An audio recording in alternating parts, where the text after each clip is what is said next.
All right, thank you. This is the City of Westfield Zoning Planning Development Committee. And in attendance, we have Councilor Dave Flaherty, Councilor Bridget Matthews-Kane, and Councilor Nick Morganelli. We have guests. Looking at the chart here, Council President Oniski, Councilor Ralph Figge as the applicant for one of the items. And we should have a couple visitors a little later.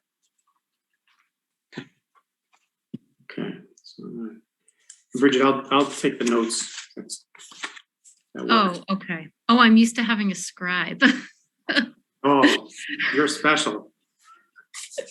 Sorry. We're gonna have a recording of this too. So I won't take all the notes because I'll watch the replay. All right. So I just want to announce that this is on Zoom. The access is provided on the city of Westfield.org website. It's being recorded for channel 15 or channel 12, and it's being live streamed as we speak on one of those devices. And it will be available for download later on I believe, the YouTube channel for the city. There's public participation at the start of our meeting, but no new public participation for matters that are subject to public hearings, which includes the ZBA item, which is number 3, and the tap room item, which is number 4. Do I have anybody in the public who would like to speak?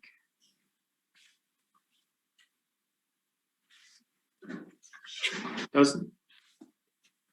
Jay, we'll get you when your turn is up. I don't see any members of the public here. So I'd like to table public participation until later in the meeting so that we give an opportunity for Kristen Mello, who sent us an email, to speak. She's currently in another meeting, but she'd like to speak during public participation. Can I have a motion for that? Motion to suspend public participation until Councilor Mello enters the meeting. Second. Or until we adjourn. Right. And second by Bridget. All in favor? Sorry, I have to do the roll call thing. Okay. All in favor, Dave, Nick? Yes. Yeah.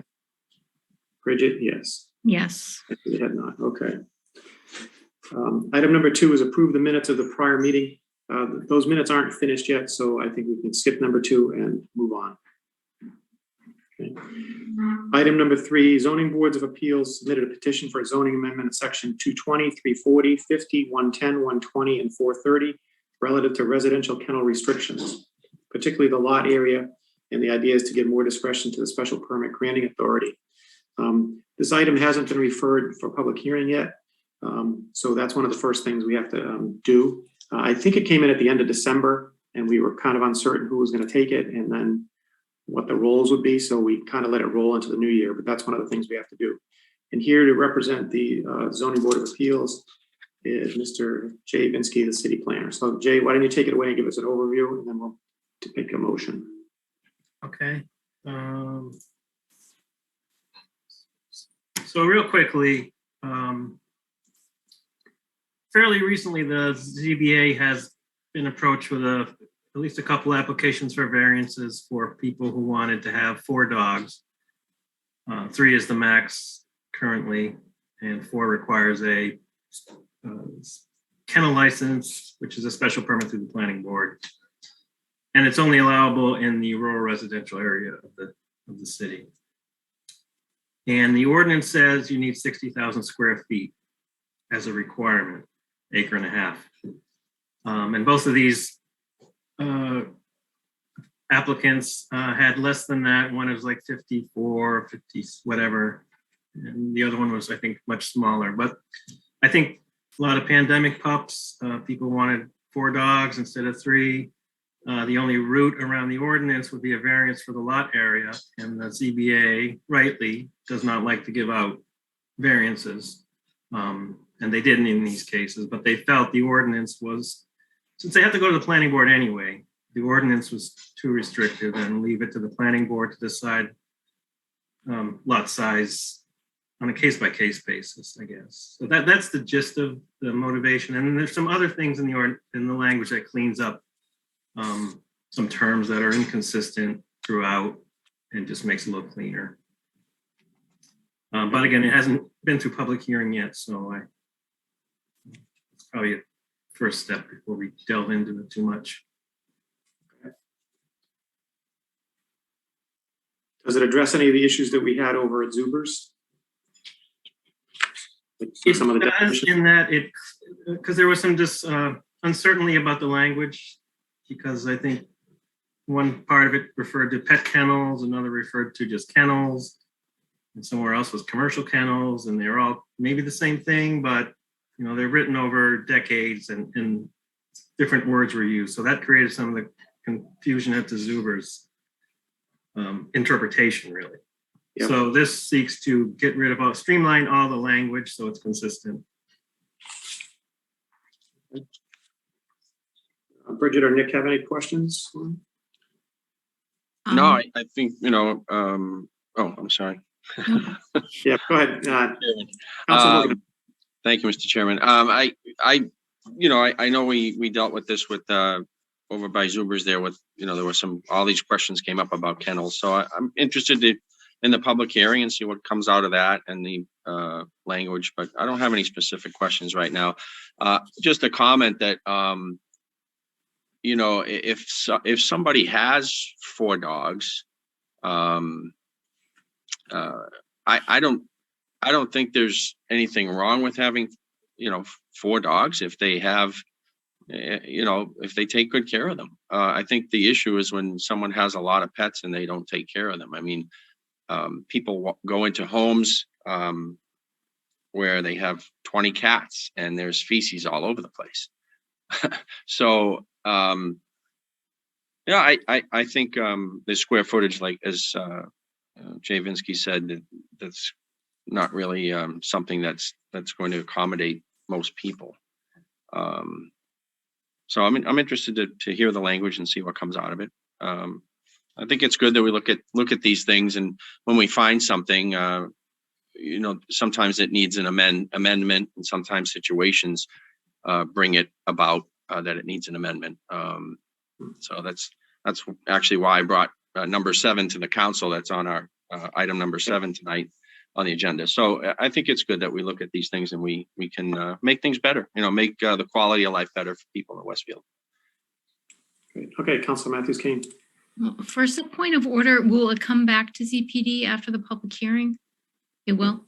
Okay. It's going to stay here. We're not going to send it out. Yeah. Okay, and is the public hearing in front of council, I'm assuming? Planning first, usually. Planning and then us afterwards, it was second one? Okay. And just to follow up on what Councilor Morganelli said, obviously the care of the animals is really important, that they're well taken care of.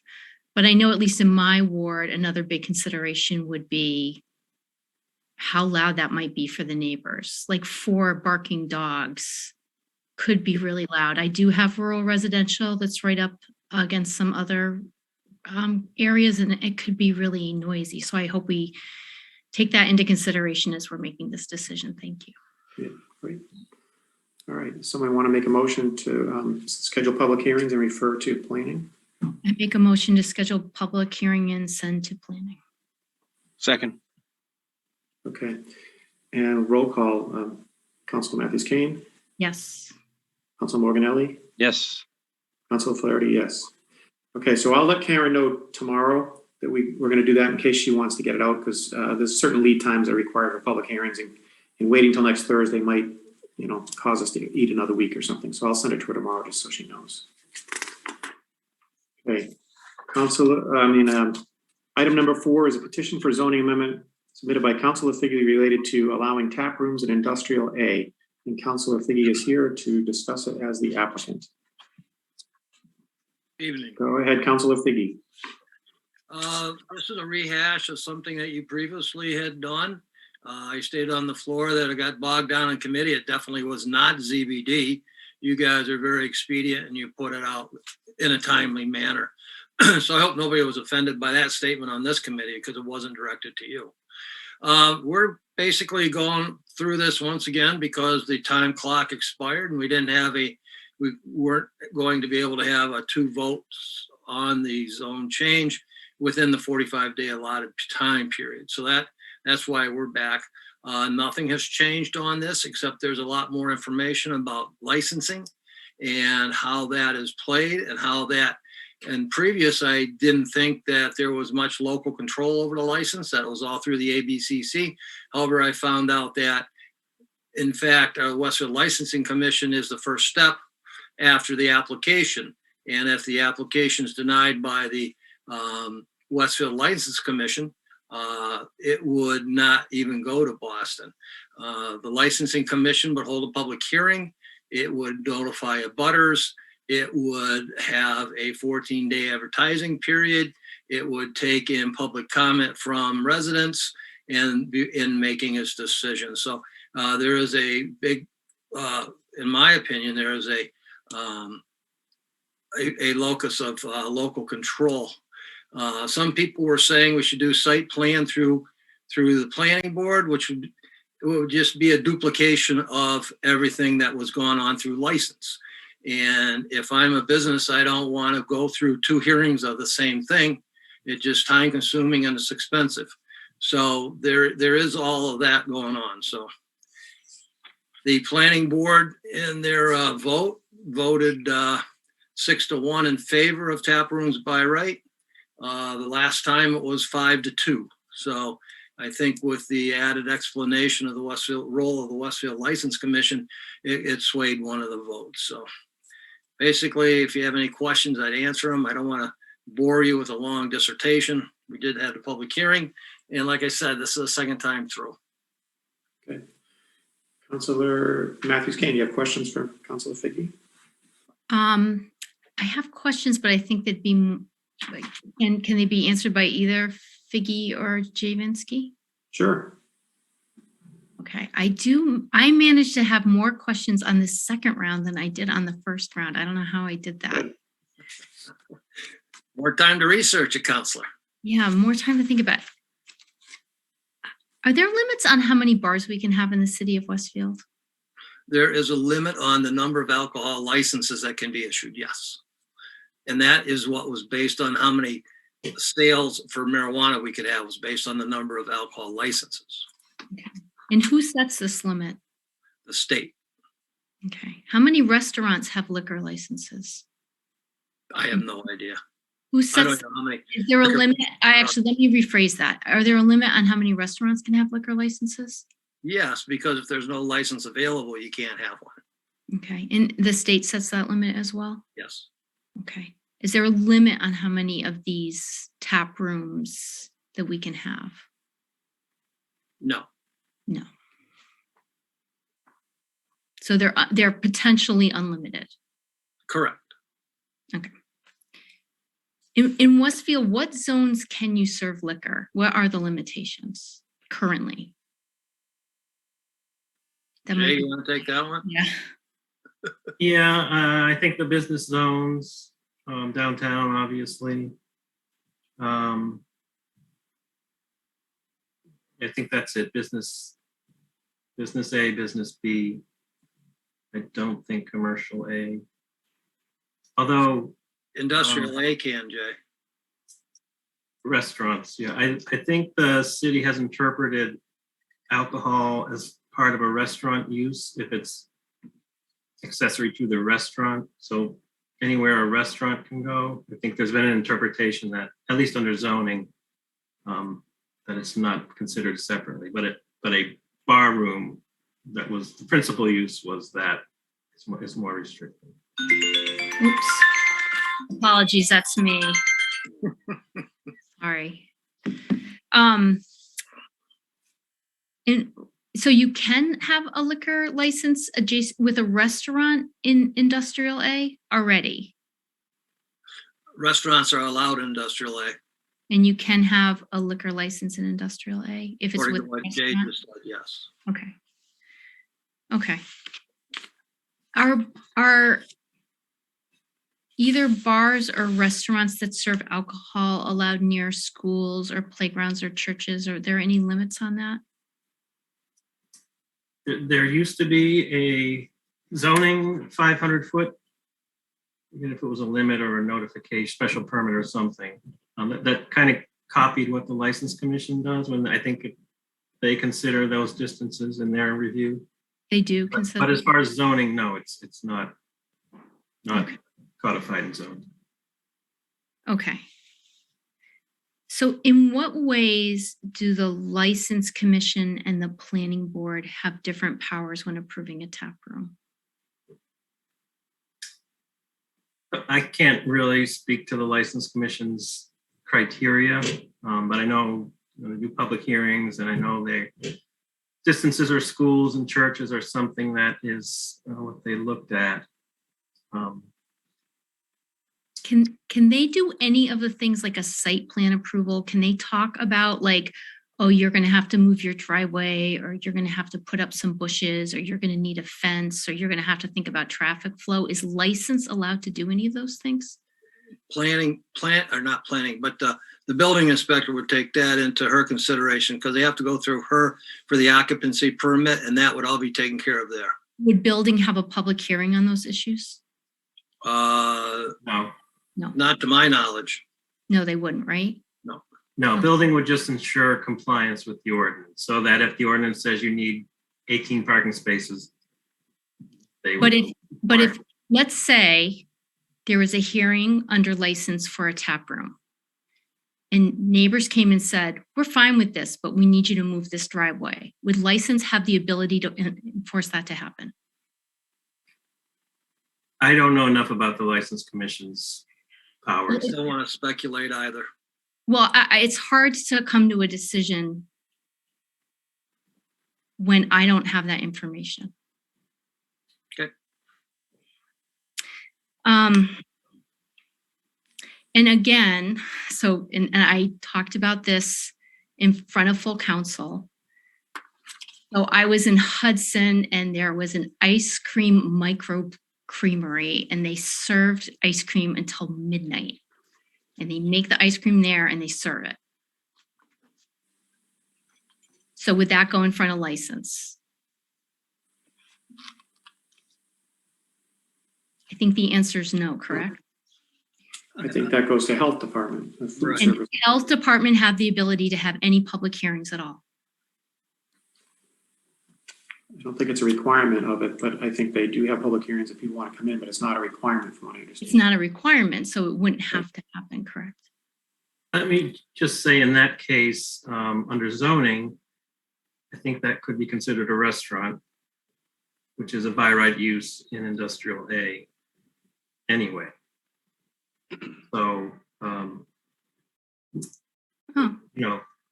it wouldn't necessarily fall under this category. Now, I don't really think restaurants should be by right in industrial A, but they are.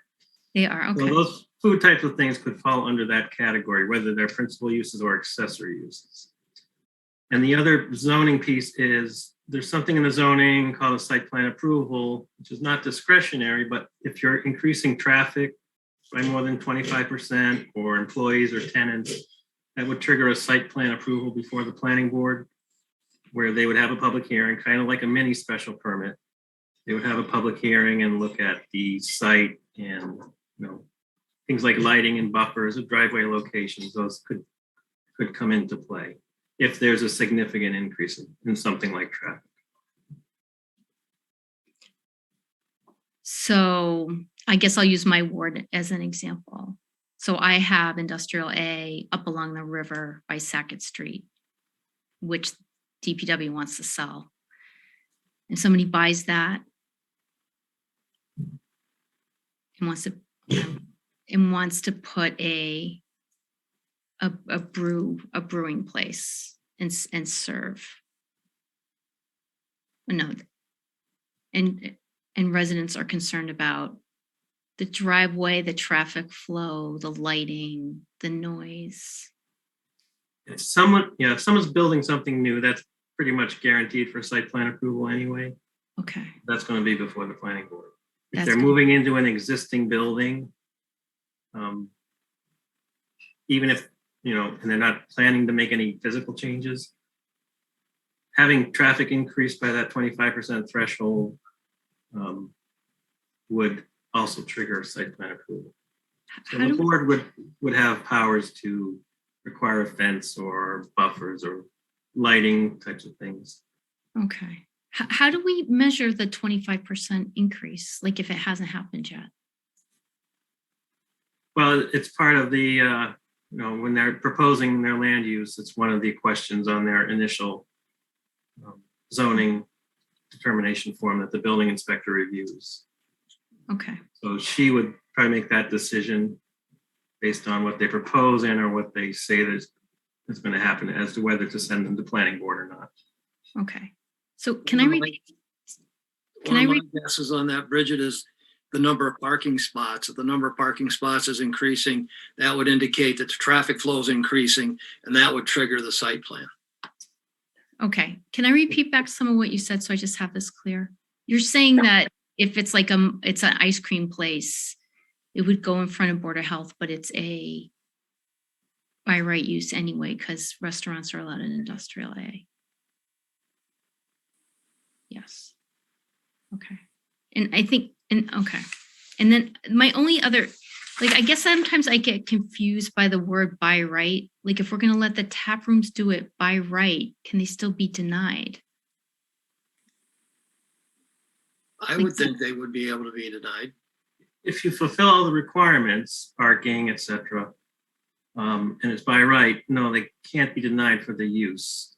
They could be denied a site plan approval if one were to be triggered, where the board says, no, you got to move your driveway, or you've got to put up an evergreen screen on the side of the property.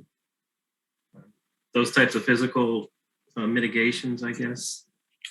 But if the licensing commission doesn't issue the license, it's mute. Just because it's by right doesn't mean the licensing commission has to give it to them. Yeah, by right is just the zoning piece. It's got That's nothing to do with the license commission. Nothing with the license. Oh, okay. Because that word confuses me. You know what I mean? Like, if you say it's by right, they get to do it. Right. They have the permission to, I'm trying to repeat back what you're saying, just so I have it clear. They have, What they they have by have, right permission to make a building, but they don't have a by right permission to get the liquor license. I guess is that Right. correct? yep, Okay. got it. Yeah, the liquor license is not a zoning matter. Okay. Well, the zoning can say, yeah, by right, you can do this, but there's other requirements, licenses, boards of health, building codes, that all need to be met to make something actually materialize. But usually zoning is the first stop. Okay. And just to reiterate what we said at full council, when it goes in front of license, the abutters are all notified and there's a public hearing. That's what I got from Commissioner Diaz. Okay. Yeah, at least for the alcohol related licenses. For the alcohol related licenses. And which comes first, the building or the license? Like, let's say it's an open field. Let's say it's an empty field. Can they build it and then get the liquor license, or do they have to get the liquor license and then build it? How does it work? I would think they could do it either way. One is definitely much more risky than the other. I mean, if I'm going to go into business, I'm going to have all my ducks in a row before I put a shovel in the ground. Okay. Some people might not look at it that way, but I would think that it would go that way, that, we get the licenses before we do the building. Okay. Sorry, I told you I had more questions than I did the first. Oh, they were good. They were good. Nothing wrong with, remember, the only dumb question's the one you don't ask.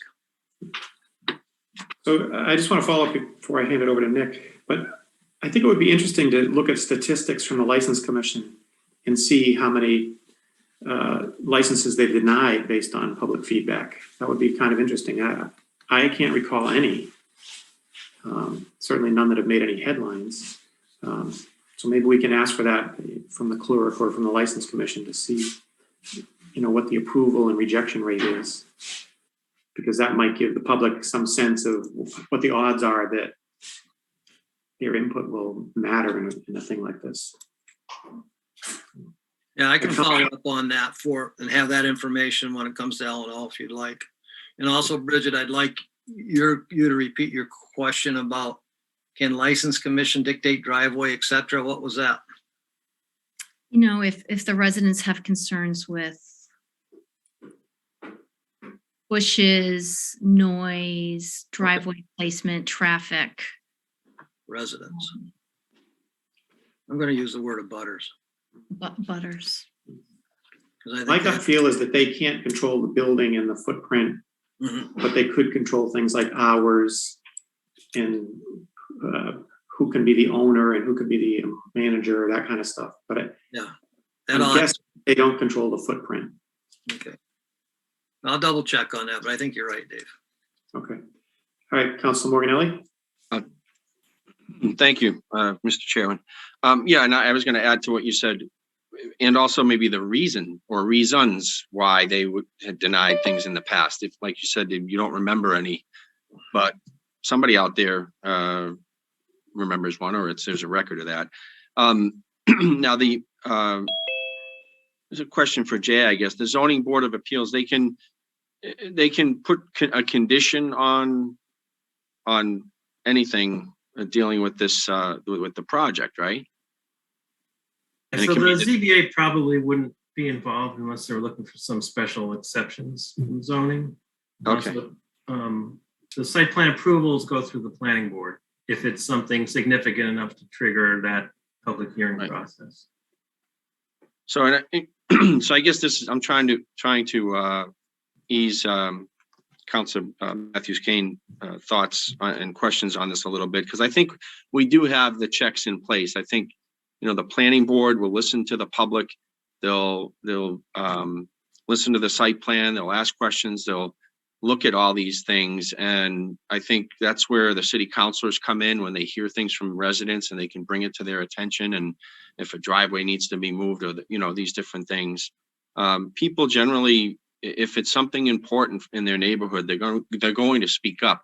And that's why not everything gets a public hearing, but I think we do have, the checks in place that would, that would be there, for this as well as anything else. But that was a good point you brought up about the ice cream shop, though. That's interesting, because, these are the things, the little nuances that we don't realize that, and that's why we can legislate things and create things and make things a little bit better, if we, look at the big picture. So, and even the specifics like that.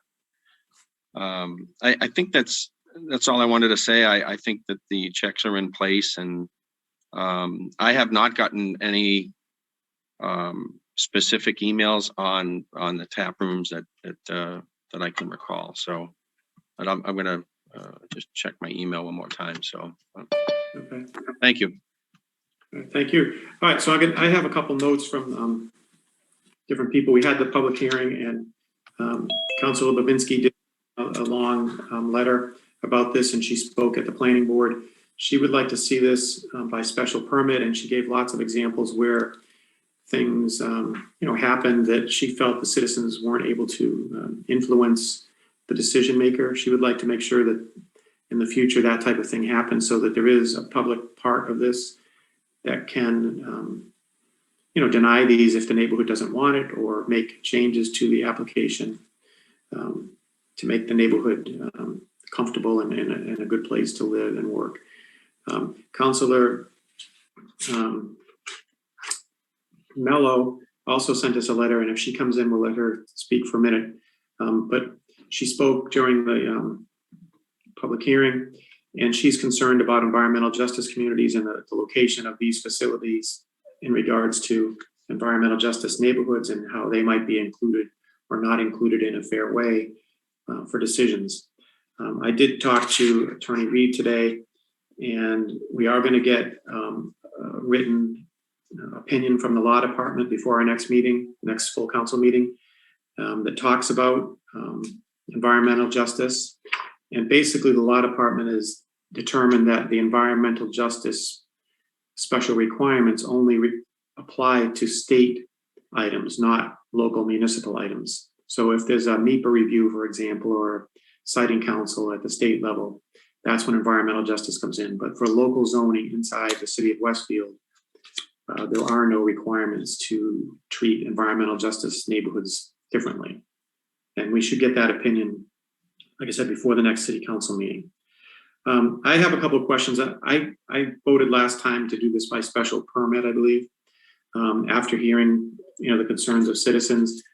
I believe Councilor Morganelli just said that, there is a review by the planning board and stuff, but I think if you mix the comments from and concerns of Councilor Matthews Kane and Councilor Morganelli, there was a concern that many or most of tap rooms would not necessarily trigger a planning board review because they might be taking over an existing facility and just putting a tap room production facility in there and then serving it. So as long as they stayed within the footprint and didn't increase traffic, that wouldn't trigger necessarily a planning board opportunity.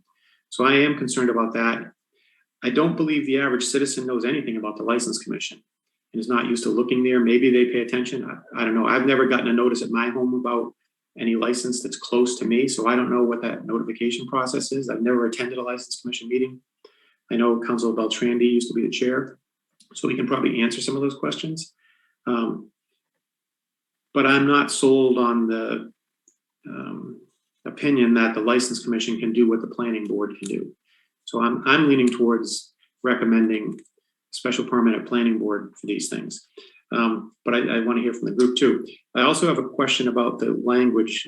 The updated language says accessory sales and services of products being manufactured, produced, processed, warehoused, distributed, or wholesale by principal permitted use to include retail, merchandise, tap rooms, showrooms, demonstration areas, similar on-site product sales, consumption, or use. And it's got a 15% of floor space. So to me, that implies that, for example, service of an item that's manufactured may be a by right in industrial A. And that conflicts with some of the things we have. Let's say Springfield Motorcycle Company manufactures motorcycles and wants to repair them. We've already told this guy over and over again, he can't repair bikes on that land where he is, even though it might be in this zone. And the same, I can think of other things that are like that too, that there might be some, noise or noxious odors or things that could leak in the ground when you're selling or servicing things that you manufacture. A lot of the stuff we manufacture on the airport, is metal, and that requires lubricants and cleaning solvents and stuff like that. And if you open that up to say they can service those now, that seems to be a concern of mine. It also doesn't specifically mention weapons, but we have a weapons manufacturer in town, and it seems to me that this would allow them to sell and service and demonstrate their products on site. I think they probably have a shooting range in there now, but I don't know if they open it to the public. But I know some people will be concerned about that. There's great concern about marijuana. I looked at the marijuana zoning today, and the marijuana zoning doesn't allow, for example, manufacturers to sell. But this seems to me that it might be a conflict because they list them as being manufactured, produced, processed. That sounds like what we're doing with marijuana. And this says maybe they can be accessory sales. So I think there's something that needs to be addressed here. We shouldn't have conflicting provisions. Maybe Jay, can you tell me would the marijuana one override this, or would we end up in a legal argument with folks? Well, marijuana is much more specific. It's actually listed in its own use category. And if you saw, it's pretty clear what that says. It's not accessory to manufacturing or cultivation. So, that's clearly very separately regulated, and it's very specific. So I don't think something general would override a very specific ordinance. Okay. And If I could say one thing, Dave, before you continue. yeah, Nowhere in this ordinance does it say service. It says consumption. So I don't think anybody's going to be consuming the oil or the solvents. no, it says in the fourth word is service. Accessory sales and service. Ooh. Service meaning was intended to mean consumption type service as opposed to maintenance, but maybe that's just a language thing we could look at. Okay. So that would need to be clarified. Yeah, because that jumped out at me because I know, particularly with the motorcycle guy, we've restricted him. And marijuana, I am concerned about marijuana. I know there's a separate ordinance for that, but it doesn't clearly say that you can't have sample rooms, for example. It says you can sell it, but it doesn't say sampling or consumption on site is prohibited. And the I thought state it is did considering that. I thought it did say no on-site consumption. It doesn't right now, as far as I remember. I know we discussed it, but I don't believe the marijuana ordinances say that. Jay, do you remember? It's not prohibited in our current zoning, marijuana zoning. So it is prohibited by the general ordinance. So if the state were to allow marijuana cafes, we wouldn't have to change anything in the zoning because it's already written in as potential, but we would have to change the general ordinance. Well, I think people in Westfield would like to say no thank you to that and say in Westfield, you're not allowed to have marijuana cafes. Okay, well, it's not prohibited in the zoning. It is prohibited in your general ordinance. So effectively, it is prohibited in Westfield, but Okay. not by zoning. Okay. All right, and then depending on what we do with that word service, some products that are tested or consumed or demonstrated have noxious fumes and noise. And right now there's no, it may not require a permit from the license commission to do one of those things, but this might allow them to have that happen.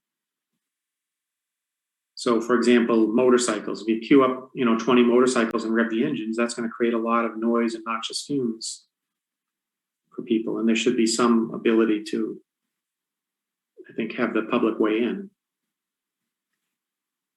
I don't know, what do you guys, what does Councilor Kane and Morganelli think about that? For the service? Yeah, service or even demonstration or consumption of things that produce fumes or noise or other issues. It doesn't seem like that would trigger review by the license commission. And it wouldn't trigger necessarily a review by planning unless the site grew, but it changes the use. So like, for instance, if the gun manufacturer had an outdoor shooting range and it made noise. Right. I think guns are, restricted at other places, but let's say manufacturer of motorcycles or skateboards or things like that.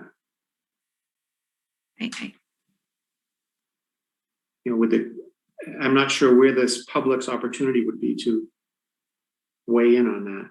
Oh, because it does not go in front of license. Point, it doesn't go in front of planning necessarily because it doesn't change the size, but this says they could do it theoretically if it doesn't exceed 15% of the total floor space of the principal use. There are noise ordinance and noxious fume ordinance, in general, but I mean, that's the thing, is trying to imagine the possibilities and trying to predict who it would go in front of. That's worrisome. Like that there's some product we're not thinking of that would not go in front of license, but would cause problems for the neighbors. Right. That is problematic. Where if it goes in front of planning board, we know it will be vetted. Unfortunately, if it's liquor, it would be vetted twice. But for things that would not go in front of license that need to be vetted, then the public could weigh in on it. So because it's so nebulous, that makes it hard. If it were only alcohol, and we know it would go in front of license, that makes it clearer. So it's a conundrum. But it was drafted to be a little more general, to pick up similar things. But I think if we wanted to pare it down back to tap rooms, which was obviously the motivation for this, and just have it just considered tap room use. We may need to add a definition somewhere of what a tap room is or that type of thing. But if we're trying to imagine every possible worst case, maybe Councilor Figge might prefer we just kind of focus on what really was the issue. Yeah, if tap room is what brought this whole thing to the surface, and then trying to think of other options, it was like, I don't know, like Right. Councilor Matthews Keynes was saying, it's very nebulous. It's a conundrum. But if we want to limit it strictly to tap rooms so the license commission has it, I don't see that as an issue. I would be fine with that. Okay. I think part of maybe my bigger picture is maybe restaurants don't belong in industrial A as a use, Right. and that this would allow the ice cream factory to have their tours and sampling. So I was, kind of bigger looking at things, but Yeah. All right. And Ralph, if I researched the thing too, and I think the tap rooms have a special state permit, right? Do they call it like a brewer's license or pour permit or something like that? Is there Well, they got those that only applies to tap rooms? Yeah, they got two different things. First, they need a farm brewery license. Yeah. And then once they get that, they go to the license commission. If they get the license there, then they go back for a farm servers pouring permit. And the only thing that farm service pouring permit is for these types of places, right? It doesn't apply to other places. Correct. And again, it has to be manufactured on site to be served. So that's a key. You couldn't bring in 2 or 3 different microbreweries into one tap room. Right. Each one would have to have their own license, Okay. And like I So said, our definition of tap room could include a reference to the state farmers pour permit thing. Yeah. That might help clarify what a tap room is. Okay. yeah, well, without that, they couldn't operate. So, I mean, that's just part of the natural process. I'm just thinking about the definition, because a tap room, a lot of people that are your age and older think of the tap room in a different way. They remember going out dancing and wearing fancy shoes and stuff. Well, not this guy. I got 2 left feet, friend. Yeah. So, all right. I think what I'd like to do is leave this in committee and then have another meeting next Wednesday and give us time to work on this and then come back next Wednesday before the full council meeting, clean it up and then make a vote. Does that sound appropriate to Councilors Matthews, Kane, and Morganelli? Yeah, I mean, we can look at our calendars, and I have to look at my calendar and see, but that's probably okay. I do have Okay. something else too. Well, actually, it's for public participation, but Okay. Public participation on this yeah. week. We already closed public participation at the public hearing. Oh, that's right. Oh, I was thinking of, that's right. I'm thinking of Councilor Mello coming in. But Councilor Mello has, she's coming in, right, to talk about? Yeah, does she understand that we moved public participation to later in the meeting so she would have a chance to speak? I But mean, she can't, but Mr. Chairman, you just said we can't have it. Oh, on this issue. On this issue, right. She Right. has a broader issue that applies to this and other things, though, that we can Oh, take. but she back, but did not have specific. an extensive email on this, so okay. All right. No, I was just going to ask about former Councilor Babinski's messages, but she stated it on September 16th, and she sent to all of us that. Right, the January 20th one. So Yeah, I read parts Yeah. of that. Right. And Yeah, expressed her I just concern. wanted to just give her a mention and say that she was very concerned about, just to reiterate what she said is she thought it deserves a special permit. That's all. Yes, and also she talked about the environmental justice communities and concerns there. And Right. we made note of that, and then we're going to get a letter from the law department. So Mhm. I see that Councilor Mello is here, but let's decide what we're going to do with this first, and then we'll let Councilor Mello in. So could I have a motion first, are you available next Wednesday? That's before okay. 6:30. Yes. Okay, so a motion to hold in committee until next Wednesday at 6:30. So moved. Can we not say Wednesday though? Because if that's not good for Zoom meetings and everybody's schedule, but the plan is to do it next week, but I don't think we need Before Thursday. to be that specific. Okay, motion to leave in committee until next week, and I'll schedule a meeting before Thursday. So Is that moved. fair? Okay, Is there a second? Second. Nick, okay, so we're gonna vote. Councilor Matthews Kane, Yes. Councilor Morganelli, Yes. Councilor Flaherty, yes. Okay, so 3-0. Thank you, Jay. We're going to hold this. We'll try to make the edits and then bring it out final language so we can refer to full council on Thursday. Okay, now we're going to go back to public participation, item number 1, and allow Councilor Mello, as a private citizen, to express an opinion on a matter that's not in front of us for public hearing. So, Councilor Mello.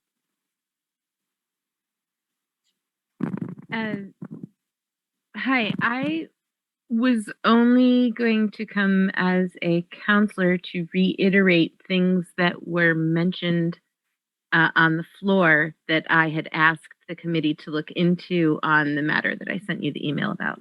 So it wasn't participation. I just wanted to remind you the questions that I had asked on the floor for ZPD to look into while you had this issue. Okay, so I think we covered most of the things that you asked about, and former Councilor Babinski also sent, a letter that had similar concerns. You might not have been here when we talked about the law department. The law department has sent us an opinion. Attorney Bristol and Attorney Reed have written a long letter to the City Council that we should have before the next council meeting about environmental justice concerns and how it applies to local zoning matters. Their opinion is going to say that environmental justice law only applies to state level issues like MEPA reviews and siting council reviews and things like that. It does not apply to local zoning matters. We should have that in council next week. And then as part of our discussion, we did talk about many of the concerns expressed by Councilor Babinski and you with regard to approval of these things, the special permits, what else it might apply to other types of products, weapons, drugs, marijuana, repair of certain devices, fumes, noise, that kind of stuff. So we did talk about that. And correct. And did you discuss the fact that the planning board and the city council received several public participations the last time this came before us, begging us to make things special permit, not by right? I don't think we said that directly, but we did. That's what I'm here to say. Yep, well, I think Councilor Matthews Kane represented that position, I think, pretty well in her questioning. I don't think we made a commitment on it, or we didn't even take a vote on that matter. But I think the position was well represented. Councilors Matthew Kane or Morganelli, do you want to answer that question?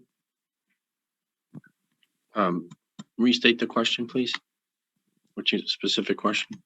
The question was that Councilor Mello wanted to remind us that in previous applications, there was opposition to this and that several people requested a special permit. The planning board, I believe, was a similar vote. It was majority to recommend without a special permit, and there was one person that recommended a special permit. Okay, Councilor Matthews Kane. Thank you, Mr. President. Just to reiterate, we haven't decided if we're going to vote it up or down or with restrictions. It's still in committee. And I did ask, because I'm just curious, like, what are the powers of license versus the powers of the planning board, and what can they weigh in on and not weigh in on? And it's going to be actually much easier to think about it if we do come back with a revision where it's just tap rooms, because I think part of the complicated nature of this discussion was it was so nebulous and trying to think of all possible scenarios, and we can just focus on just focus on tap rooms, which have to go in front of license. Okay. And I think we can have like a cleaner discussion next round, Yes. if that's what the presentation is on. And we will still be discussing if it should just be by right or special permit in front of another group. But it was almost like too complicated to talk about with all these potential scenarios. So. All right, I agree. I'll hold it and I'll talk to Councilor Figge and Planner Vinsky and the law department before our next meeting. And, we want to keep this on the fast track. There is, somebody who would like this, I believe. So we want to try to get it done quickly. So I'd like to I'd like to propose Wednesday at 6:30. If that doesn't work, I'll look at the calendar and see what else works. I know Councilor Morganelli usually prefers Thursday. If we can have a Thursday, 5 or 6 or something meeting, that would work too. But I'll run it by everybody's schedules. Wednesday's okay in my schedule. I don't see anything pressing there. And Council Matthews Kane, is that good for you? I know you have another one. No, I have one Monday. Okay. Wednesday. All right. So let's pencil in Wednesday 6:30, and I'll confirm with everybody and the IT department and all that. All right. And Okay, Council Morganelli. yeah, thank you, Mr. Chairman. I was just going to reiterate what Councilor Matthews Kane said, that we are going to look at this a little more closely. I'm curious. I mean, at the last council meeting, I think, or at the last public hearing for this, it was brought up about golf balls and having a virtual golf and that kind of thing, and then it led to all this other stuff with the ice cream discussion and Councilor Matthews Kane brought up and other things. But I thought, I mean, what is the language in this that why isn't the language specific to alcoholic beverages? Why does it have to include all this other stuff? Well, I think they thought it would be a nice feature for our manufacturing businesses to have a retail, facility available. Okay, well, but isn't the alcohol? Is it the alcohol part that is the people are concerned about, or is it in general having these I guess it is having the manufacturing business open up to potentially doing so. I don't really see them doing Right. that. I don't, but I get it. I mean, we've got a lot of manufacturing, especially Ward 1. There's a bunch of, but like for instance, someone starts manufacturing axes that you throw, and then they open up an axe house. Right. Come on in and try our axes out. But And, that's already, the thing is, that's already Already in there. the ordinances by right. Like the current ordinance is retail sales where such sales involve products being manufactured, processed, warehoused, distributed, or wholesaled by the principal permitted use. So being manufactured by the principal permitted use. So like say the knife guy, over near the old Kentucky Fried Chicken, there's a knife manufacturer there. They're allowed to have a retail sales. Columbia Manufacturing could sell their desks if they wanted to, or their furniture out of their place. So it is already allowed. It's just a concern that didn't include specifically tap rooms. So I think that's what drove this issue. okay, so I think this, I'm confident that this committee will look at that and get the answers from law, and if we have to change the language a little bit so that next week when we vote on this, we feel Right. good about it, and residents will feel good about it. Okay. Yeah. All right. Council Mello, you all set? Thank you for having me. Okay, thank you for coming in. Okay, item number 5 is motion that Zoning Planning Development Committee be requested to explore and report back to process of requesting a 1-year moratorium on any new truck terminal development on the north side of Westfield. That was submitted in 2019. It's been discussed before. Mr. Vinsky and Attorney Reed have sent us emails today. It includes sample language and opinions. I talked to Attorney Reed after the emails came out and just reviewed her concerns. Her concerns are we don't want to make this so broad that it's not defendable, that we have to have a specific issue in mind and specific timeframes to make it happen. She believes that reasonable timeframes driven by reasonable actions of the city are certainly defendable. Reasonable concerns of the city are defendable. But if it's so broad that it takes in too much without being reasonable, then it might be a problem. So did you all get a chance to see Mr. Vinsky's proposal, section 4-50 temporary moratorium? Okay. All right, Jay, do you want to just talk a little bit about it and then we'll open for questions and discussion? Right, so just, I know this originally started in council a couple of years back for truck terminals, and truck terminals is a city council special permit use. The planning board, in talking about things over the last year, decided they kind of, if they came up with their own or they wanted to move that idea forward, and talked about, you know, warehouses and distribution centers that also effectively create the same issues with trucks through the city. So they kind of wanted to see more or less what I had drafted, which is, you know, these larger truck producing uses, warehouses, distribution centers, truck terminals, kind of put on pause until the master plan process can play out, and maybe we can explore some ideas for mitigation through that process. So I understand Attorney Reed's concern that maybe that's just getting too broad and indefensible. Although the focus, the ip is pretty clear, whether it's a warehouse or a truck terminal. I think the same issues are kind of materializing with truck traffic. So I guess, I would look to her for, more clarity on what would be an acceptable item or acceptable language. But I will say, like most of our zoning, there's some confusing things in it. So we have something called a truck terminal, Old Dominion. And we also have a use called a distribution center. I'm not sure what really the difference is. We do have a definition, I think, of truck terminals. We don't define distribution centers or transfer/distribution centers. So I guess That's not included in the definition of truck terminal? no, distribution centers are a planning board. May or may not be special permit, but if it's a site plan approval, it goes to the planning board. But something that's a truck terminal is a city council special permit. Okay. So, if someone comes to you and they say, here, I want to propose a truck terminal, I say, okay, that's a city council special permit. They say, no, it's a distribution center.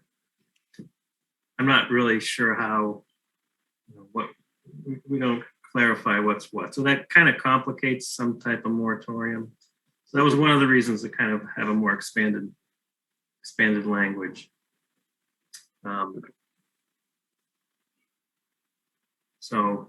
And then the manufacturing processing operations. So the guy near the airport that makes artificial joints, he's a manufacturer. He can have as many trucks as he wants because he's a manufacturer. It wouldn't apply to him if he expands his business. Right. Or like that. And I can understand, maybe the legal issue saying, well, that's creating the same issue just because you're manufacturing.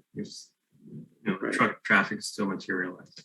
Right. And the same with some of the guidance from the planning board, they said, well, manufacturing is okay if they're creating trucks, but warehouses we don't like. Okay. So it's kind of figuring out how all these come together. But I guess what's officially on your agenda, what came to you from your council motion, was truck terminals, period. And I can only think of one that's been permitted in my tenure. That's the Old Dominion. So I don't know how many actual truck terminals we really would be looking at anyway. I know we're looking at a distribution center. So. Like yellow freight is available if somebody wanted to take that, and it's already, right, it's there, it's built, somebody could take that over. All right, and then the moratorium expiration, I think I originally asked for it to be related to the master plan. When I talked to Attorney Reed today, she said, yeah, that's a very doable thing. It's reasonable for the city to have a moratorium while we're in the master plan process. The submission today said this moratorium shall expire 30 days after the planning board's adoption of a new master plan intended to comprehensively study such impacts, or June 30th, whichever is June 30th, 2023, whichever is earlier. And my review of it, I would like to see that 30 days extended and expire at the later of 180 days after the planning board's adoption of the new Westfield master plan. So if we have a master plan, there might be some zone changes suggested in that master plan that take a process that takes more than 30 days. For example, you might have to create new zoning ordinances and then run them by planning board and city council, have public hearings. So that can take more than 30 days. So I'm a little concerned about that. So one of the amendments I would suggest would be that we extend that to 180 days. And then we also have a recently approved air quality monitoring program on the north side. We got some money for that. I don't know if we've bought the devices or installed them yet, but I also think it's important that we get about a year's worth of air quality sampling before we allow new heavy truck traffic up there. And I'm concerned about the construction of the roadways, this potential to redo the Mass Pike exit 41 and all the roads in that general vicinity, like Southampton Road Arch, Lock House, Service Star, Ampad, Summit Lock. So I think it's important that we weigh that plan in before we decide to open back up a truck terminal. I'm not sure how best to put that in there, but I think the air quality one is pretty easy. We can say, okay, after 1 year analysis of the air quality monitoring devices, put that as one of the deadlines. What do you guys think about that? So Council Matthews, Kane, and Morganelli, what do you? I guess I'm unclear how the, well, I raised my hand. Yes, go ahead, Council Matthews. I'm unclear how the air quality ties in with the timing, like how that's a trick. Well, there's a lot of people up there concerned that the air quality is already bad enough. Oh, So I understand the if we reason. monitor that for a year and we get some bad things back, we could use that to maybe decide that we don't want truck terminals anywhere up there. So that might be one of the things that we want to look at before we rescind this moratorium. I mean, the way it's written now, the moratorium will expire 30 days after the planning board's adoption of the master plan. But I'm suggesting that we also add another clause that it doesn't expire until we've had a year's worth of air quality monitoring. So we can decide whether we want to allow truck terminals again. Council Morganelli. Thank you, Mr. Chairman. So would that monitoring start right after the planning board decision, given it's a favorable decision? Would that start right after this? Since they approved the plan, the city plan, the master plan, would then it start? So the 180 days is included in that 1 year, because that's 6 months. So is that included? In the 1 year? I think the air quality monitoring could start tomorrow. I think we have the budget. Oh, yeah. Well, sure. So all I'm saying is it would no sooner until we have a year's worth of study, because the smog and noise and all that stuff changes based on the seasons. So I think it's important to go through 1 full year of monitoring and have that under our belt before we make a determination whether we should allow or deny more truck terminals. So the sooner we get those air quality things up, the better, because we'll have more time. We can run these time slots in parallel. While the master plan committee is working, we can have the air quality folks monitoring the air. Yeah, and the only thing with the air quality monitoring is these units, it's not like we're going to have a dozen of these all around, all around the city, or dozens of them. There's just a couple that were budgeted on the north side. Yeah, so that's what I'm saying, is it's not going to give you a complete picture, but certainly Southampton Road would be one of the roads you want to get the high end of whatever it is. Maybe North Road, maybe wherever there's other Holyoke Road now has a lot of trucks on it, but so I definitely think it's a great idea to monitor it. I think a year is it will give you a lot of data for sure. And again, like you said, I mean, seasonally the air quality changes with the seasons. Like when you have high pressure coming in the winter and it's very stagnant air mass, it's similar to high pressure in the summer sitting over you for a long period of time, but it's hot in the summertime. Winter, those don't last all that long. In summer, it can last for weeks, and you build up a lot of low level ozone. That's due to the emissions from vehicles and that kind of thing. So in the summer, ozone is a bigger problem. I would think most of these trucks have good, upgraded or updated exhaust, and they're not. But again, I think it's the ozone is probably that's the lung irritant. That's bad for people. So I don't know if that's the concern with mostly for the residents, or is it something else? I would even say let's do a noise study. I mean, if the decibels, the noise study could be very interesting to see as well, because with trucks make a lot of noise. When they hit a pothole, when they hit a railroad track, when they accelerate, they put air brakes. Whatever it is, that might be an interesting thing to do too. But I'm all for doing a study, and I think the end result is it improves the quality of life for people, because we have the data. Right. So, and I like the 180 days. I like that idea. 30 days. When I saw that, I thought that's not long enough. I thought the same thing. Yeah, I'm just concerned about, how long it takes for us to change zones. That there is, it takes months to change zoning. So, all right, Councilor Matthews-Kane. Thank you. 2 points. I also thought the 30 days was quick, as long as Attorney Reed finds it favorable. I guess that's the key component. It has to be reasonable.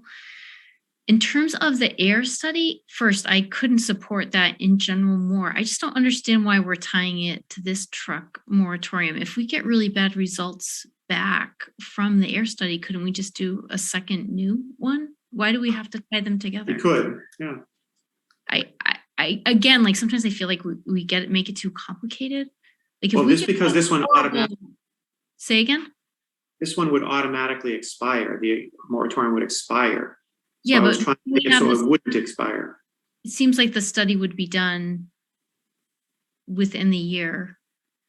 So I've got to be honest. I really support the study. If the air quality is bad, I want to extend. I want there to be a truck ban if it's harming residents' health, but I don't necessarily think we have to tie these two together. Like, we could do a new truck moratorium based on those results after they came in, it seems to me. Well, what if they don't put them in until, January of 2023? Like, it's already January 2022. I have no idea what the status of these devices is. What if they don't get installed till January 23? Well, I guess I don't have enough information to make the decision then. It seems like we should know what the timeline is for these, or more about them. Somebody has an So I'll answer. check with the mayor and see if he has a status on those. I'm not sure what the status is. Does anybody else on the call the status of those? Somebody had their hand raised. Nobody. I can't. Let's see. Is it please the chair? Oh, Councilor Mello, yes. About an hour ago, it was reported in the Natural Resources Committee that Peter Miller actually received an award of the air sensor grant program that he applied for last fall. So they will be here shortly. Okay, great. Fantastic. And thank you to Councilor Mello for keeping us up to date. All right. Any other commentary about the temporary moratorium? Because I'd like to hold this till next week as well. There's no pressing rush on this, but we know there is a project in the works and we don't want to let this drag out forever. Mr. Vincent. Real quickly, if I may. The original motion was for a 1-year moratorium. So that's kind of how that date ended up aligning with the master plans. Okay, great.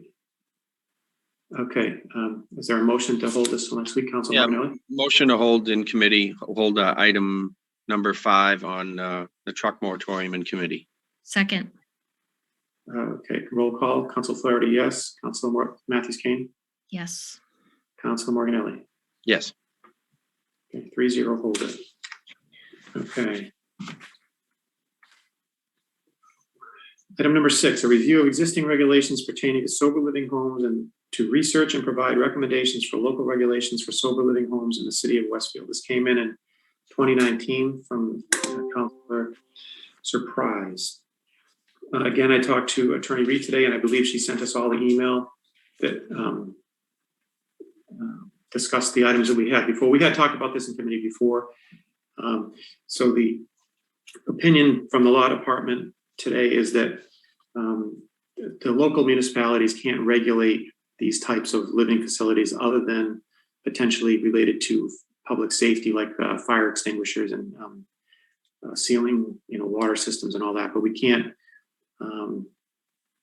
say that you can't have a sober living home in Westfield, or that there's any special regulations. So I'm going to recommend that we move this from committee without action. The only thing she said we could do is related to the fire system and the safety system. So I'm going to recommend removal without action. Does anybody want to make that motion? Council Mornelli? Yeah, I remember, and I remember speaking about that. I was on ZPD with Council Surprise back then, and when this came in, and there really is nothing we can really do with it because of those things. So motion to remove from committee without action. Councilor Matthews Kane, before we continue discussion. Point of order, we're making motions before we've discussed this. I have much to say. Oh, I'm sorry. Sorry. Go ahead. I rescind my motion for the time being. Okay. Accept the rescinding. Councilor Morganelli, yes. Yes. Councilor Matthews Kane. Yes. Councilor Flaherty, yes. Okay. Discussion, Councilor Matthews Kane. Thank you, Mr. Chair. And I apologize. I didn't see a hand up. Yeah, sorry. Well, things were moved. I was like, wait a second. So I should have spoken sooner. I apologize. Yeah, sorry. We had discussed it before you were on this committee, so that's why I knew the history. So, okay, go ahead. Well, I know much about the history too, because okay, the sober living home you were there, I think. that precipitated Councilor Surprise motion is in my ward. Yeah. I 100% agree with Attorney Reed that we cannot regulate these. The people in them are considered to be disabled. It's legally impossible. But it is possible to have fire regulations or to require sprinklers. And I have an article in front of me about a fire in an unregistered sober living facility in Worcester from November 2020. And we could regulate this. We could insist on there being fire suppression systems. It's unclear to me why we're not discussing that. Councilor Ms. Kane, Attorney Reed told us that fire regulations are underneath the fire department. So they're the ones that work with those regulations. She didn't believe the city council had a role in that, but I think we can regulate pretty much anything we wanted to if we created ordinances. Go ahead, Councilor Matthews Kane. So he said a past lawsuit in Fitchburg shows cities and towns are within their rights to require sprinklers in sober living facilities, and believes that's a necessity because those in recovery might be less likely to advocate for themselves and be more at risk. Could we do that if we wanted to? I mean, I guess that's two separate questions. Could we require an ordinance that sober living homes in Westfield have to have a fire suppression system? And B, do we want to do that? Go ahead, Councilor Morganelli.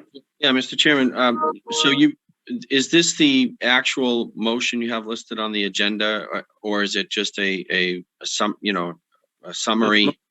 Because we have to look at the exact actual motion, because if it doesn't include doing that, and plus that would be what kind of an ordinance would that be? The fire regulations, that's not even, I don't even know if that's is that council or is that the fire commission, or I'm not sure that's us.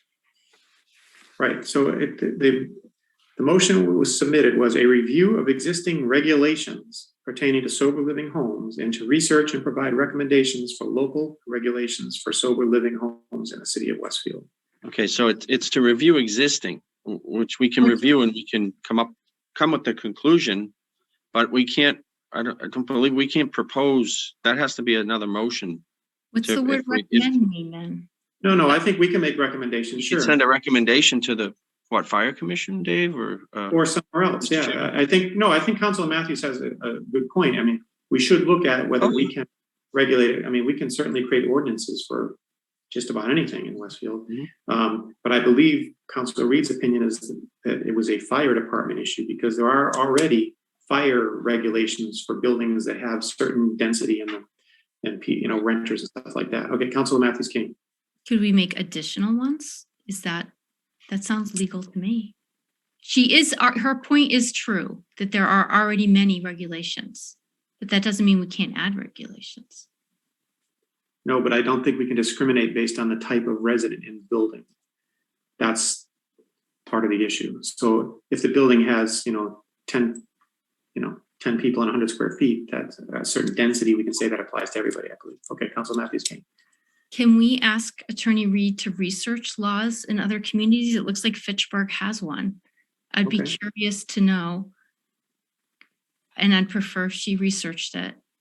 Okay. I can specifically cite Fitchburg, and I think Worcester does too, although I Okay. could be wrong on Worcester.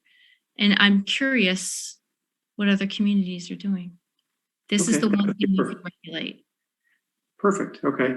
So are you gonna make a motion to hold in committee so that we can do further research? I'd like to make a motion to hold in committee and to have, do I have to do Attorney Reed? No, we'll vote to make you the point person and you can ask Attorney Reed all the questions because she can't talk to both of us because of the quorum issue. Oh, So- yeah. Okay. So I'd like to So- make a motion to hold in committee, please. And I'd like to amend that motion to make Councilor Matthews Kane the research point for this item. Councilor Morganelli? Yeah, so the discussion, it says provide recommendations for local regulations, but in the context of the sober living homes existing regulations right now don't involve fire suppression. I just think I guess we can make that recommendation, but I just think if this is a separate motion, I don't think that this is something we should be acting on right now. I'm not saying let's not do the work and go forward with it, but then I say bring it into the council with another motion to amend a certain a motion to send a recommendation to the fire department to add this, or we can look at the ordinances and see if we can change what's there now.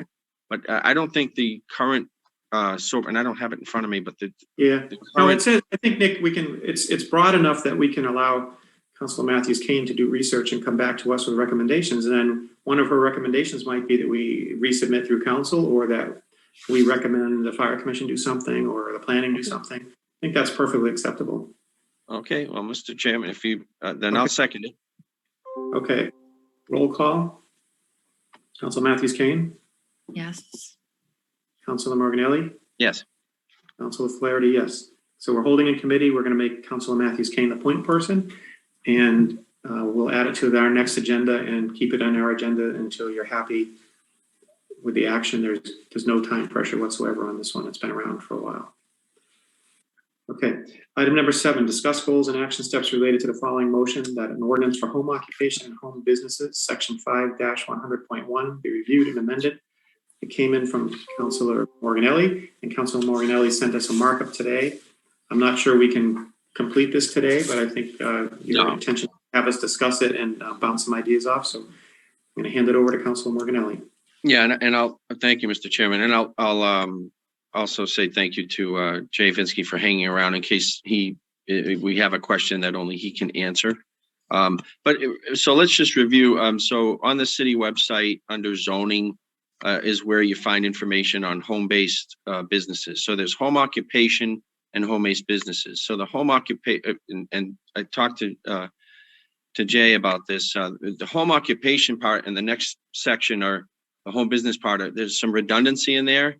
And one of the things we can probably do is clean it up a little bit. Because look, if you've got a business in your home and then you're just working in your home office, that's one thing. If you're working in your home office and then you have, let's say you do taxes, but then now you have people coming to prepare their taxes and you have people coming to your house, and you're having clients come in. Well, that's different than just working out of your home, basically. But because of COVID, some things have come to my attention from people that wanted to have businesses in their homes, but they ran into some roadblocks with that.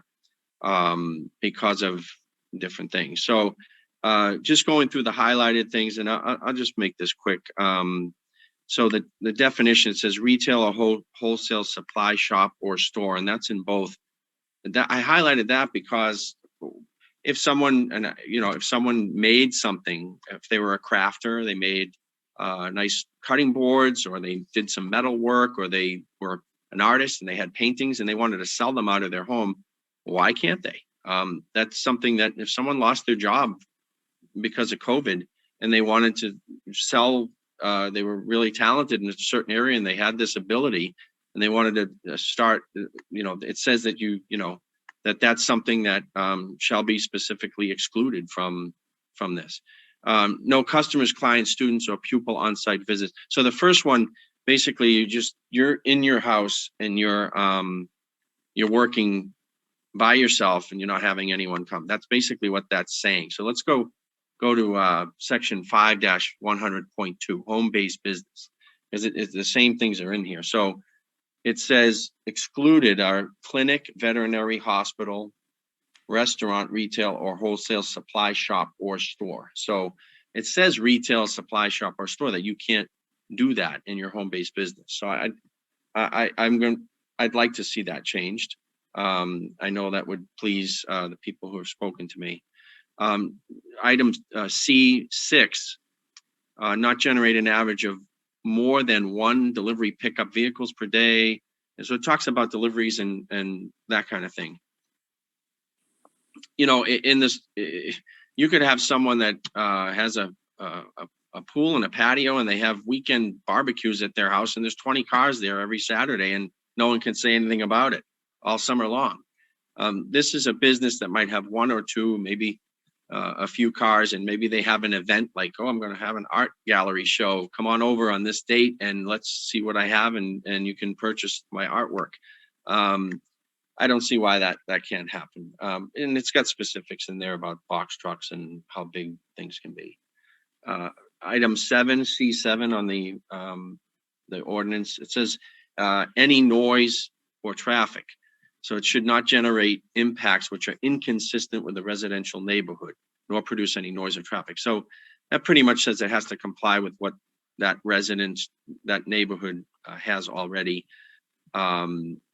So to that, I think we need to look at that only because let's say it's a wood shop and you have a saw going and it's making a lot of noise every day. Somebody's, they running a business out of their home to sell wood products and they run their saw. Maybe there's some things that, that we need to have done so that that's mitigated or something. But I think noise or traffic is it's very general there. It has to match the neighborhood. But if it's in a residential area, I think we need to allow some leeway there so that they can still conduct business out of their home. And then it says only be conducted within the enclosed area of a dwelling unit or accessory structure. So yeah, business is inside, but who knows if they like say have a metal worker and they make yard ornaments and they have a couple out on their yard as displays. It's their yard. So what's wrong with that? So there's all these things just, all these things come up and it's something I've been thinking a lot about over the last few months and people have come to me with information. And then it says the certificate of occupancy from the building inspector for any structure or portion thereof. So that there's that. I don't see any problem with that. If they have a garage or they want to use a section of their home to have their business in. But then it says not store materials or goods or supplies. Why can't they store goods? If we're going to allow a tap room to manufacture beer and then have people come in and sample it, why can't someone make something and then have some there, for sale?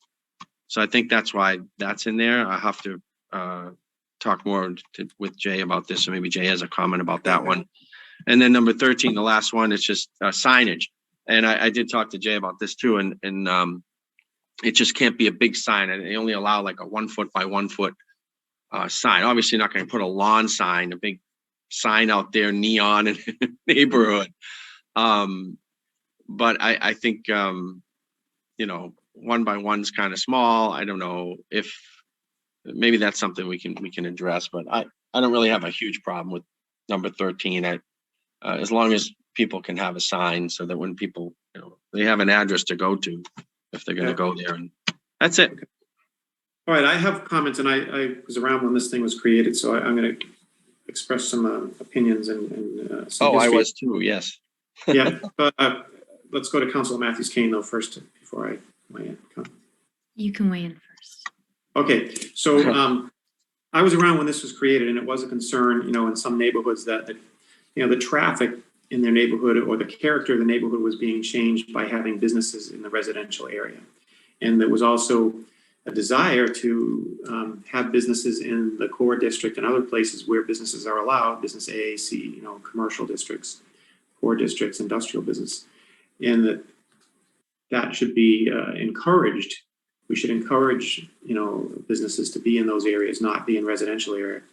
And that is one of the primary reasons we have zoning laws, is to separate the uses so that, you know, it's nice for the residents and the businesses that are in the neighborhood. We don't want to just allow anything to be in the middle of residential neighborhoods. It creates, you know, problems. And Council Matthews Kane lives on a street that's got a blend, and you know, the characteristics of that neighborhood have changed over the years because of having businesses in there. You know, up where I am, there aren't any businesses, but I know people have businesses in their house called home occupations. Right? Many people up here have home offices where they actually do work and they create handcrafts or things like that, but they don't allow traffic. You know, they manufacture, maybe they sell the stuff on eBay or the artsy one, you know, that kind of stuff. So that's why it got divided into two things, a home occupation and a home business. The home occupation was basically no customers, clients, students. That was people who work at home and do things. And that was going to be a by right for the most part, as long as they complied with the certificate of occupancy. The zoning permit is just a piece of paper you send to the building inspector. It doesn't require anything other than a review by the building inspector. The signage we talked about, we picked that 6 square feet because it's the same as campaign signs and other accessory signs. But we talked in the past about most of these kind of places are, like I said, a tax person, or a music teacher, and they want to put their name on their building right next to their front door. That's what the small sign is about.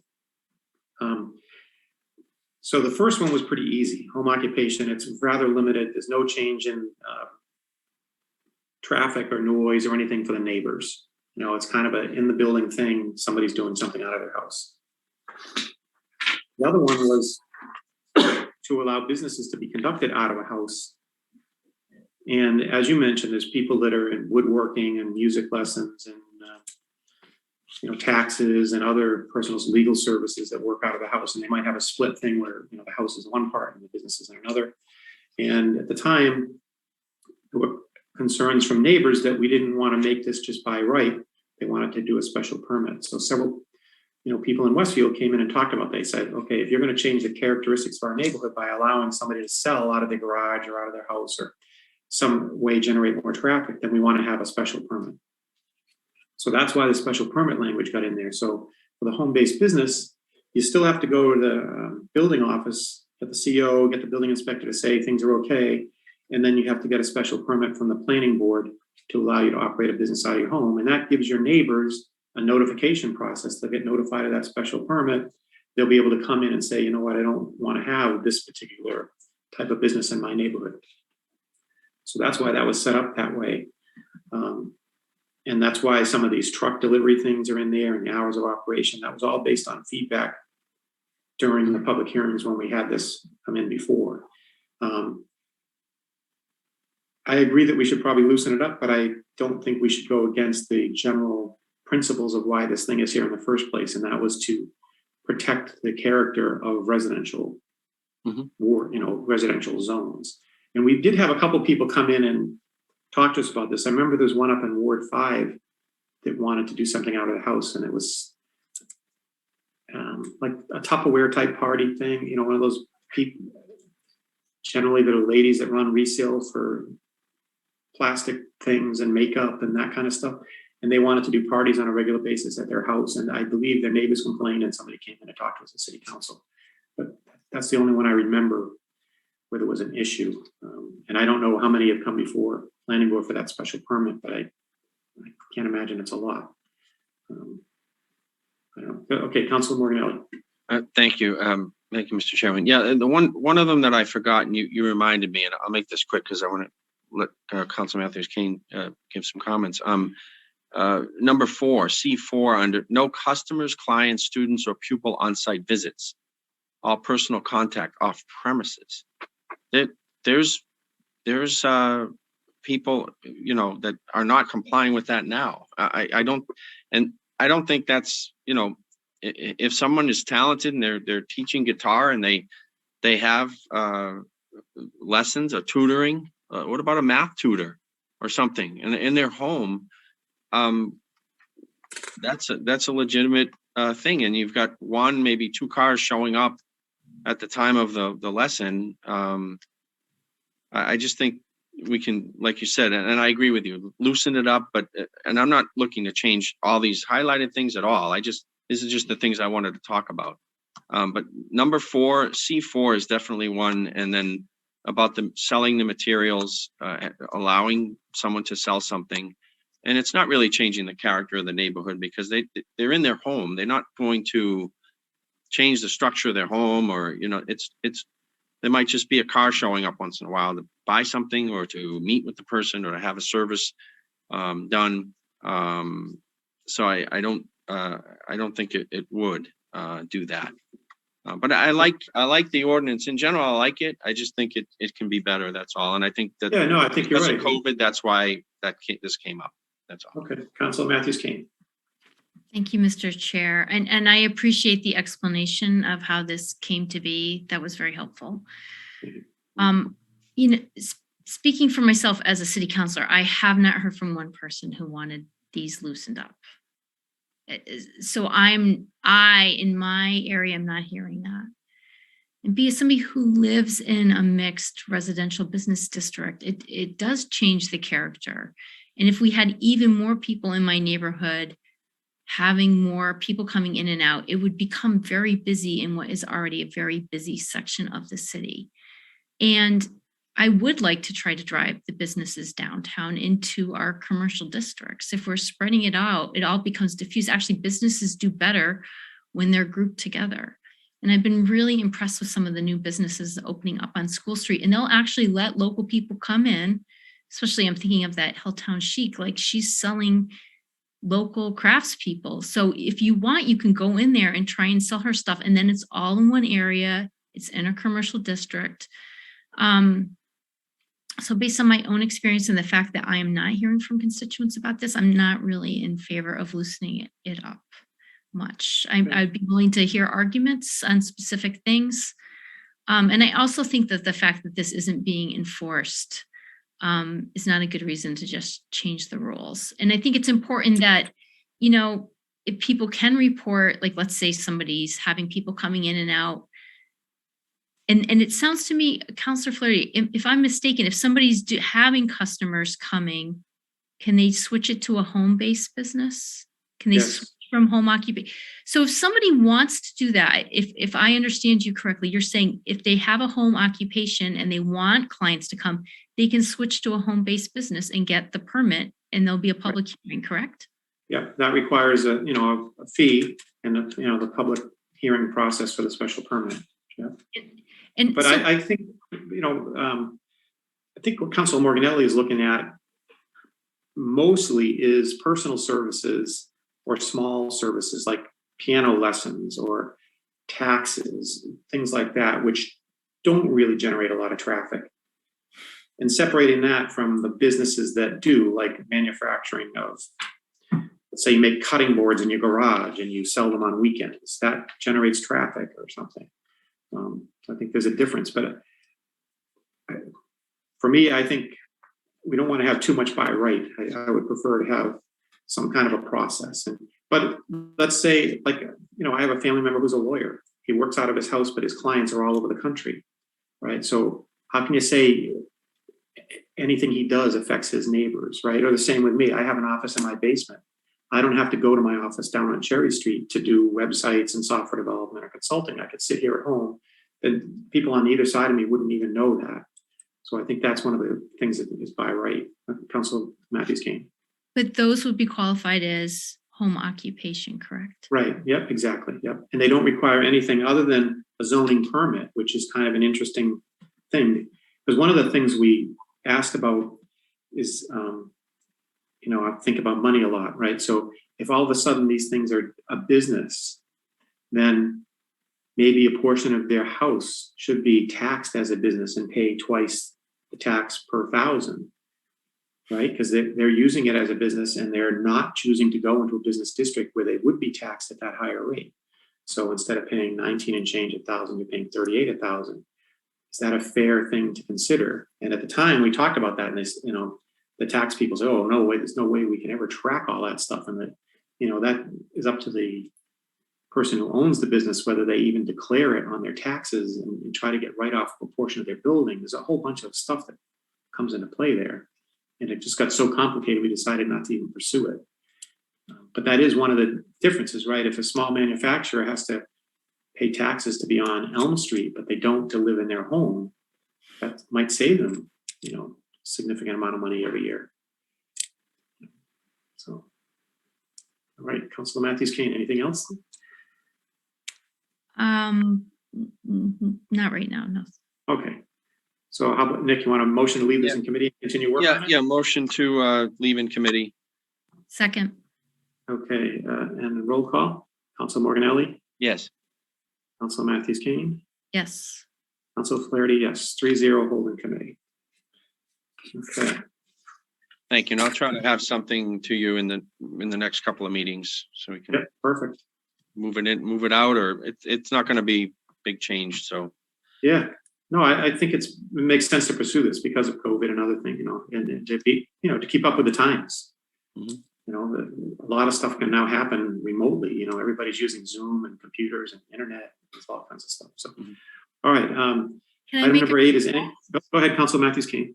can we have an idea of like what we're changing it to instead of what we want to change? Like I find that would be easier to work with. Yeah, I think Council Morganelli is going to work on revising it. He just wanted to bring this to us for opening discussions. Okay, And then I think he'll have specific proposals written up like a zoning amendment.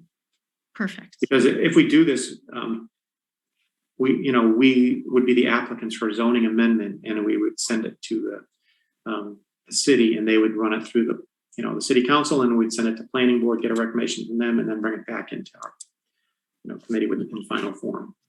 And when did we vote this into committee? May of 2011 or something. When? May of 21. May of Oh, this, yeah. Yep. And there was no clear proposal. It was just discussed to review. So that's one of these things where we can discuss, review it, and make a specific recommendation, and then run it through the process. Okay. Yeah, and then it was budget season, and then campaign and election season, and this wasn't something that was pressing. Yeah. All right, Mr. Because I during see. the summer, people were back to work. People were going back to work, and like there wasn't the urgency. But I don't want that to happen again, where Okay. people are stuck and they don't have an option. Okay, Jay, you have something on this topic? Just briefly, the planning board did talk about this a little bit and kind of finding some in between thing where maybe like a very minor home-based business, maybe a by right type of use. So some types of thresholds that might be a little more generous than current. Okay. Is there a specific person I should talk to, Jay, other than yourself? No, we can probably get something drafted and then maybe. All right, I'll follow up with you in the next week or two. Okay. All right, item 8 is any other items not contemplated at the time of agenda creation. Does anybody councilors have anything to add for the meeting? No, Councilor Matthews Kane, no. Council Morganelli? In a snow Saturday. Not as much as we could have gotten, though. Well, you know what I think it is, Nick, these kids are afraid to go out and shovel because it creates a home business. There's no kids around here shoveling. And now that the IRS is whacking them every time they get $600, no kid's gonna want to do that. They're gonna want to be paid in greenbacks. They'll just collect their allowance. How come I don't? Yeah, I don't no Venmo or PayPal for those kids. They want it in cash. So, all cash right. business, yep. So, item number 9, Councilor Matthews Kane. Motion to adjourn? Second, Okay, roll call. Councilor Matthews Kane. Yes. Councilor Morganelli, yes. yes, and thank you to Peter Yeah. Kroll's behind the scenes and Jay Yeah. Vinsky for staying. It's not, he's not here. He's in, I think he's on his way to Florida. Oh, well, whoever's behind the We have to scenes. stay back there. Birthday. Oh, poor. wonderful. And it's his birthday tomorrow. Oh, Uh-huh. that's right. Wow. I don't even know what the launch is. Recording stopped. Oh, Oh, so here's something interesting. Is he down in Brownsville? no, Florida, right? Starlink, right?